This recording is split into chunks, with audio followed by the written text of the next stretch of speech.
Dust motes dance in the sunbeams, slicing through the air above the cracked earth of the yard. Emily Carter, 73, stands defiant, though her hands tremble slightly. Across from her, Roberta Reed, sharp-tongued and unforgiving, glares. A real estate agent, Mark Jenkins, and several farmhands watch, their faces etched with a mixture of curiosity and unease. Old Bentley, a longtime farmhand, sits on a nearby bench, his head bowed, seemingly sensing the impending storm. Roberta, voice ringing with bitterness. "You're not getting a dime from the sale of this farm. This belongs to my husband, and he's not here to stop this injustice." Emily feels the sting of Roberta's words, like a physical blow. Emily, your husband was my son, Roberta. But he knew what this land meant. If you want to contest the inheritance, do it in court. Today is about saying goodbye, not about making a scandal. Roberta sneers, but Emily's unwavering gaze holds her for a moment. The tension hangs heavy in the air, thick as summer humidity. The scene ends with a sense of unspoken secrets, poised to explode. Scene Emily's past int. Farmhouse kitchen flash, back a younger Emily, perhaps 15, works diligently in the farmhouse kitchen. The year is 1951. Narrator Val. The story of Willow Creek Farm began long before I was born, but it truly came alive in my arms. I was born on this land. Flashback to Emily as a young girl, her mother, Maria, smiling softly. Narrator Val, the daughter of Maria Santos, a young kitchen maid. My mother died, giving birth to me, and I was raised by the landowners as one of their own, yet always carrying the silent weight of being different. Flashback to a young John Reed, 17, his eyes full of warmth and kindness. Narrator Val, John Reed was just 17 when we met. He was handsome, with deep brown eyes, and a smile that could melt any girl's heart. But between us lay a chasm of social difference. I was the orphaned girl, taken in through charity. He was the heir to acres of land, stretching as far as the eye could see. Narrator Val. For years, I watched John from afar, silently in love. He studied in the city, returning during holidays full of stories and grand dreams. I cared for the house, learned to cook his favorite dishes, embroidered his initials on the handkerchiefs he took to town. It was a desperate adolescent love, fueled by impossibility and the furtive glances we sometimes exchanged. When he turned 21, his parents arranged his marriage to Beatrice Miller, the daughter of wealthy landowners in the region. The news hit me like a knife. I was arranging flowers when John's mother announced the engagement to the other kitchen staff. Flashback to a young Emily weeping silently. Narrator Val. That night, I cried until there were no more tears left. John would leave for his honeymoon in a week, and I'd never have the chance to tell him how I felt. But fate sometimes writes unexpected scripts. 2 days before the wedding, John found me in the orchard, picking jaboticabas to make jam. Flashback to a poignant scene by the creek. John and Emily share a tender, sorrowful kiss under a majestic old tree. Narrator Val. He confessed his feelings, a bittersweet kiss under the old pawpaw tree, a moment of truth and unspoken longing. He left for his marriage, and I was left heartbroken, but also with a seed growing in my womb. I discovered I was pregnant 2 weeks later, a montage of Emily's struggle, her fear and desperation, interspersed with images of the growing baby within her. Narrator Val. I was a single woman, without family, pregnant with the boss's child. I knew that if the truth came out, I would be cast out and forever marked. For sleepless nights, I considered running away, disappearing before my belly started to show. But something stronger than fear took over, the love I already felt for the child growing inside me. A flashback of Sue Antonio, the farm foreman, offering his help, his words of comfort and encouragement. Narrator Val. It was old Antonio, the farm's most senior foreman, who saved me. He understood my situation and offered his help. He arranged for me to move to Cincinnati, to live with a distant cousin, where I could have my baby away from prying eyes. We invented a story about an inheritance left by an aunt, and no one questioned my departure. Flashback to the birth of Carlos, Emily's joy and overwhelming sorrow at the same time. Narrator Val. In Cincinnati, In a modest boarding house, I gave birth to Carlos Edward on a cold July morning. When I saw him for the first time, with his father's brown eyes and a mop of dark hair, I knew I could never bear to be separated from him. But reality was cruel. I had no resources to raise him alone, and returning to the farm with a child would raise suspicions. For 3 months, I nursed my son and wept every night, knowing I had to make the hardest decision of my life. A flashback of Emily sadly leaving Carlos in an orphanage. Narrator Val. St. Vincent's Orphanage had a reputation for being a decent place, where children received education and care. The day I took Carlos there, my heart shattered into a million pieces. I left a letter, explaining everything, sealed and locked, with instructions for it to be given to him when he turned 18. In the letter, I wrote about his father, about our story, about the love that created him, and the pain that separated us. I also left a small necklace with a medal of Our Lady of Guadalupe, the same one my mother wore when she gave birth to me. I returned to the farm 3 months later, thinner and heartbroken. John was still on his honeymoon, and when he finally returned, I avoided him for the first few days. When our eyes finally met, I saw a silent question in them that I couldn't answer. He knew something had changed in me, but he never discovered what. Life went on. John took over the farm's management after his father's death, and I became a sort of housekeeper in the big house. Beatrice never managed to get pregnant, and this became a constant shadow over their marriage. I watched them from afar, trying to be happy, but each carrying their own private sorrows. For years I kept my secret locked in my chest, but I always wondered how Carlos was doing, if he would be a clever boy, if he would have inherited his father's sweet nature, or my stubbornness. When Beatrice died in a riding accident 15 years ago, John was devastated. That's when we grew closer again, first as friends sharing the pain of loss, then as something more. He was 50, I was 48. We weren't the young lovers of yesteryear, but two mature people who had found a second chance at happiness. We married in a simple ceremony at the farm's chapel, and for the first time in decades, I allowed myself to dream of a peaceful future. John officially adopted the son Beatrice could never give him, a boy we found under tragic circumstances and raised as our own. Robert grew up on the farm, but he never developed the love for the land I'd hoped to see in him. He preferred the city,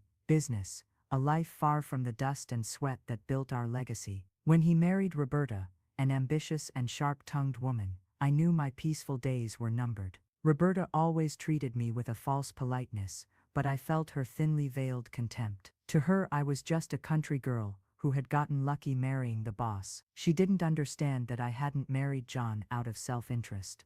I had loved him since childhood, and our union was the fulfillment of a dream that seemed impossible. But Roberta saw only opportunism where there was true love. When John died last year of a sudden heart attack, I felt a part of me die with him. He was my great love, my companion, my best friend. During the wake, Roberta was already whispering about inheritance and assets, as if she could barely wait to divide the spoils. Robert, in turn, seemed lost, unable to manage a property the size of ours alone. That's when I made the decision to sell the farm. The decision wasn't easy. Every corner of that land held memories.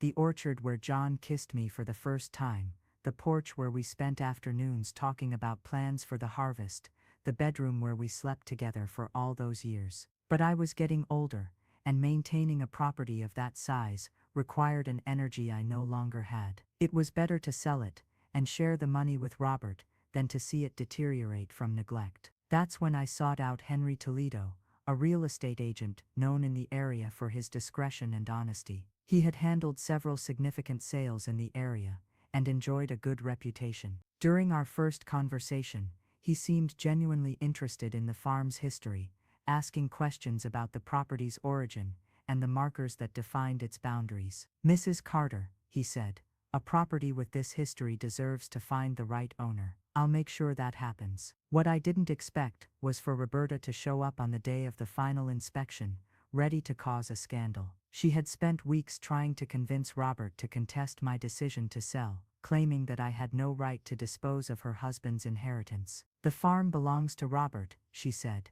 and you're trying to steal what's his. No matter how much I explained that the property had been in my name since our marriage, and that I had every legal right to sell it, Roberta wouldn't accept it. And then came that explosive moment, when she shouted in front of everyone that I wouldn't get anything from the sale. I felt my dignity trampled, my reputation tarnished in front of people who had known me for decades. It was as if all the years of work, dedication, and love for that land were erased by a few venomous words. But it was when Henry cleared his throat and said there was something he needed to reveal that my world turned upside down. I couldn't imagine what it could be. John had always been transparent with me, or at least I thought he was. When I saw Henry taking that yellowed letter from his briefcase, I felt a chill down my spine. Henry's voice echoed clearly as he read John's words. If one day this land is put up for sale, and I am no longer here to tell the truth, let it be known. Willow Creek Farm does not belong to me alone.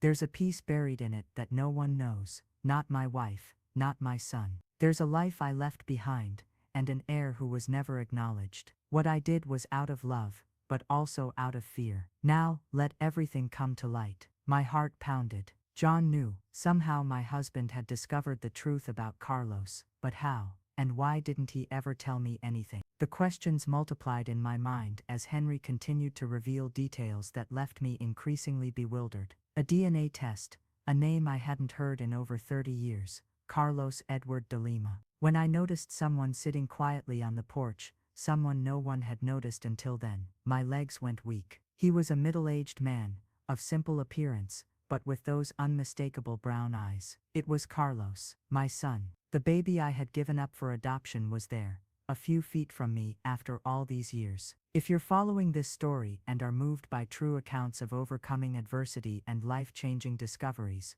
be sure to subscribe to the channel to continue receiving touching stories like this, which show how the truth always finds its way, even when it seems impossible. Watching Carlos calmly get up and walk towards us was like witnessing a miracle. He showed no anger or resentment, only a calmness that impressed me. I didn't come here to take anything, he said serenely, just to understand who I am. I grew up hearing bits and pieces, never knowing where I belonged. I discovered my last name too late. I just wanted to know if this land could still be a part of me too. When I asked his name, my voice choked with emotion, and he confirmed it was Carlos.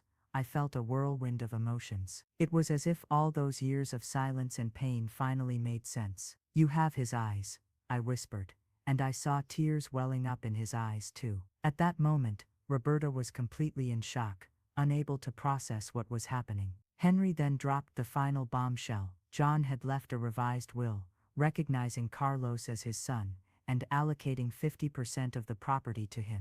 The document had been registered years ago but kept secret until the time of the farm's sale. John had known the truth for a long time. He had discreetly investigated me after I returned from Cincinnati, had discovered about Carlos, and secretly ensured that our son never wanted for anything. Your husband contacted me 15 years ago, Henry explained. He said he had discovered a son you had before you married. He hired me to find the boy, but asked me to keep it secret until the right time. John followed Carlos's life from afar. He paid for his education, got him jobs, always through third parties, without anyone knowing. He told me, my Emily suffered too much because of this secret. When I die, I want her to know that I always knew, that I always forgave, and that our son will have what is rightfully his. The revelation hit me like a bolt of lightning. John not only knew about Carlos, he had silently cared for him all those years. My husband knew my biggest secret,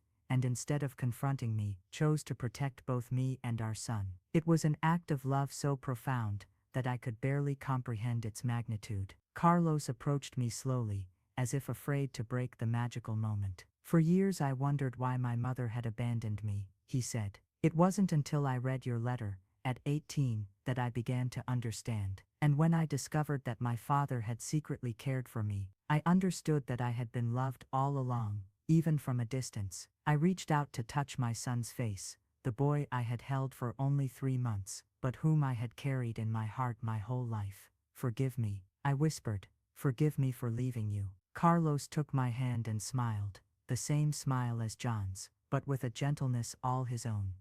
There's nothing to forgive, Mom. You gave me life, and protected me the only way you could. And Dad took care of me when you couldn't be there." Roberta, who had been silent throughout the revelation, finally exploded. "This is ridiculous. How can you prove this man is really John's son? It could be anyone trying to take advantage of the situation." But Henry had anticipated the question. Besides the original DNA test, there were photos of Carlos as a child that showed the undeniable resemblance to John, documents from the orphanage, and even records of the anonymous bank transfers John regularly made to pay for his son's education. Besides, Henry added, Carlos never knew about the inheritance. He contacted me 2 years ago, just wanting to know his origins. When he found out John had died, he only asked to visit the farm where he was born. He didn't come for money, he came for identity. The afternoon became a succession of revelations that completely changed the family dynamic. Robert,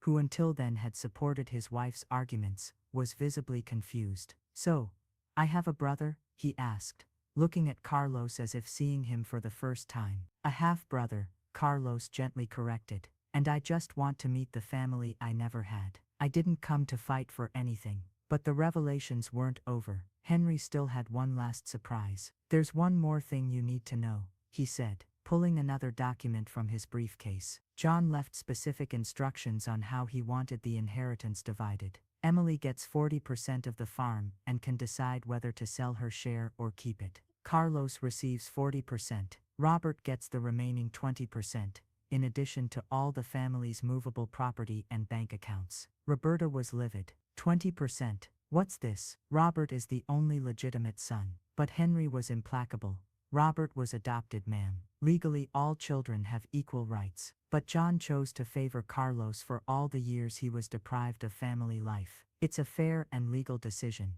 The silence that followed was profound. I looked at Carlos, trying to etch every detail of his face into my memory. The lines around his eyes that spoke of someone who smiled often. The calloused hands of someone who knew hard work. The dignified posture of someone who had learned to face life without bitterness. John had chosen well in protecting our son. Carlos had become a good man. And now, I asked, feeling lost amidst so many changes, what do we do with the farm? Carlos walked to the edge of the porch and gazed at the land stretching to the horizon. I grew up in the city, he said, but I always dreamed of knowing the place where I came from. Maybe we can find a way to keep the farm in the family. Work together. The suggestion took everyone by surprise. Roberta protested immediately.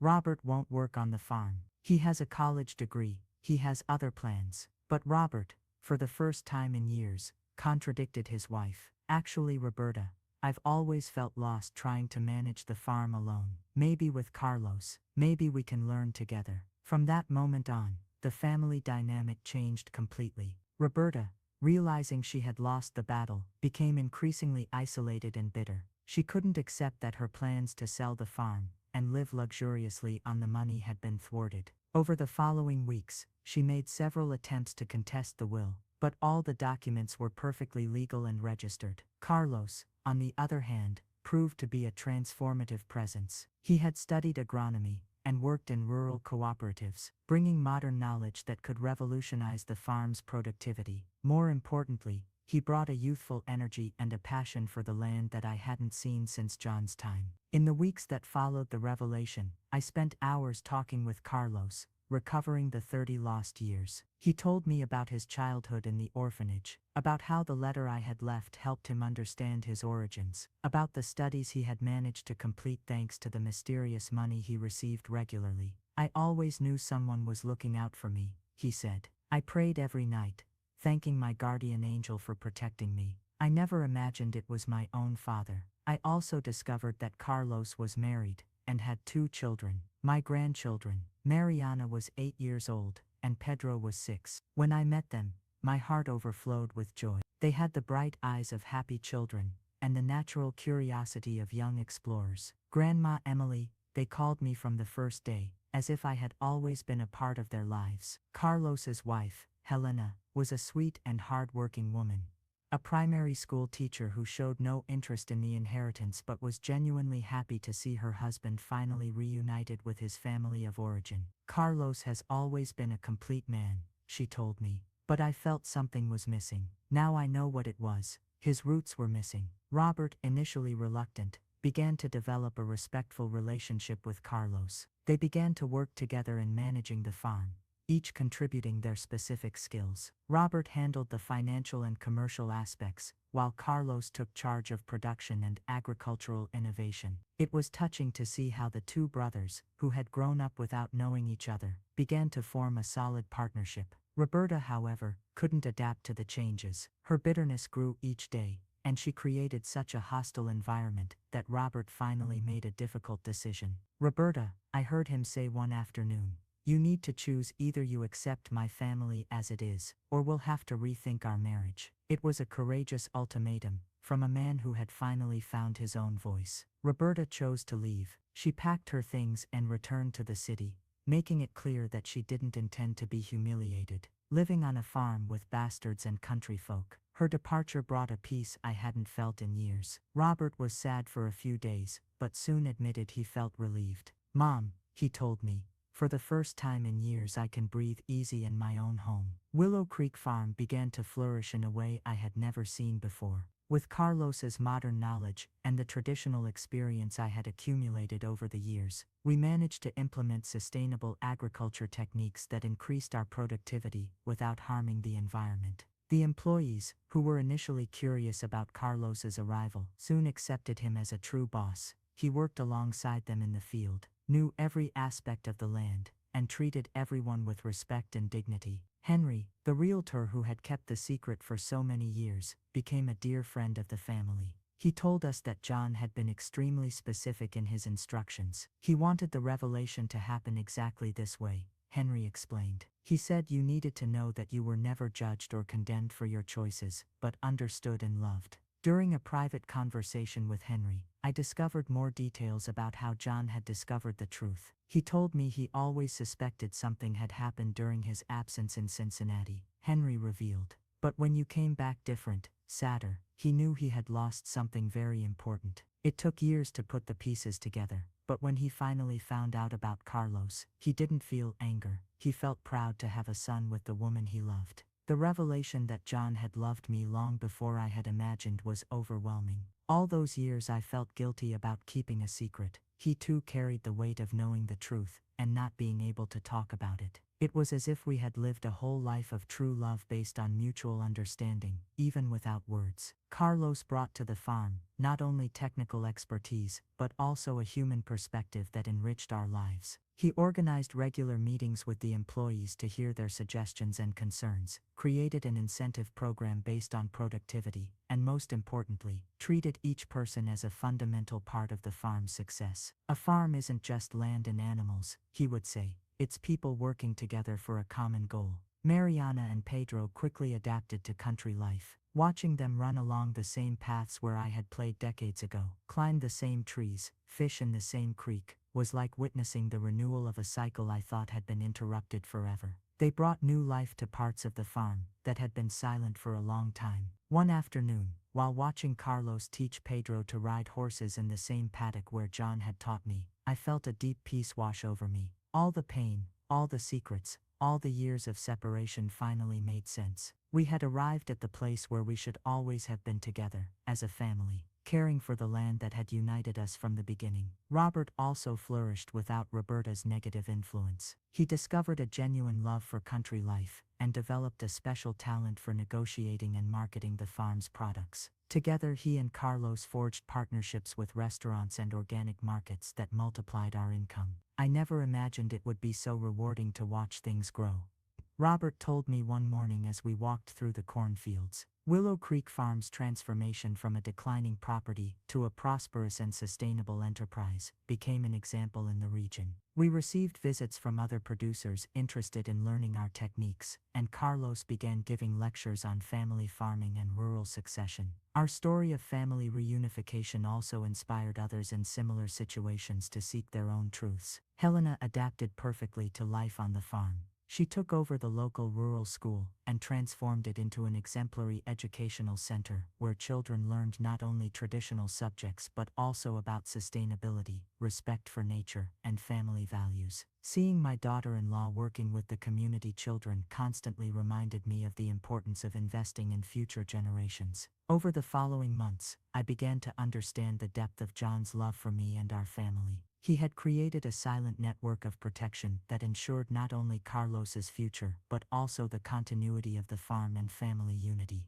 Every decision he made was designed to protect us and prepare us for this moment of revelation and reconciliation. Carlos often tells me he doesn't hold a grudge for the lost years. Each experience prepared me for this moment, he explains. If I had grown up here, I might not have developed the gratitude I feel today for every day we spend together. His wisdom constantly impresses me, and I see in it the hand of John, who even from afar knew how to educate our son through the opportunities he provided him. Willow Creek Farm today is more than our home. It's an example that family love can overcome any adversity, that secrets kept with love find their moment of revelation, and that true families are those united, not only by blood, but by the daily choice to remain together. Robert found in Carlos not only a brother, but a true life partner. Together they dream of ambitious projects to expand our organic production and create a rural education center that can teach other families about sustainable agriculture. It's rewarding to see how my two sons, raised in such different worlds, have found a common language in their love for the land and family. Our grandchildren grow up hearing stories about their grandfather, John, about how he was a just and loving man who cared for everyone without fanfare.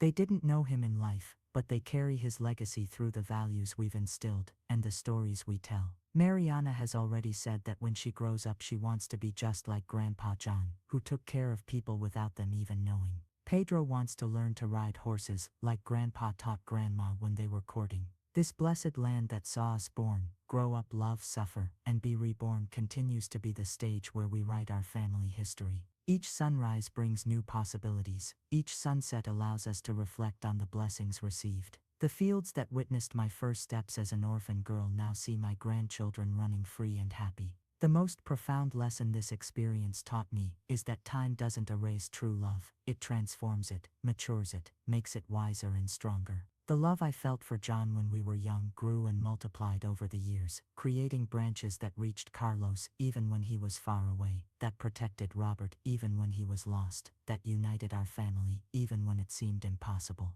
Today, when I walk the lands of Willow Creek Farm, I don't just see fields and pastures. I see the history of 3 generations of love, work, and dedication. I see the future being built by Carlos's experienced hands and Robert's innovative ideas. I see the quality education that Helena provides to the children of the region. I see the pure joy of Mariana and Pedro discovering the world. And I see above all that some stories don't end, they just find new chapters to be written. Our family history, which began with an impossible love between an orphan and an heir, will continue through our grandchildren and the generations to come. Willow Creek Farm will always be more than land and improvements. It will be the eternal symbol that true love always finds a way to flourish, even when all circumstances seem to conspire against it. This is the most valuable legacy I can leave, the certainty that it's worth fighting for love, that it's worth forgiving, that it's worth believing that happy endings are possible, even when they seem impossible. Because true love knows no impossibilities, it only finds paths that we in our human limitations have not yet been able to see.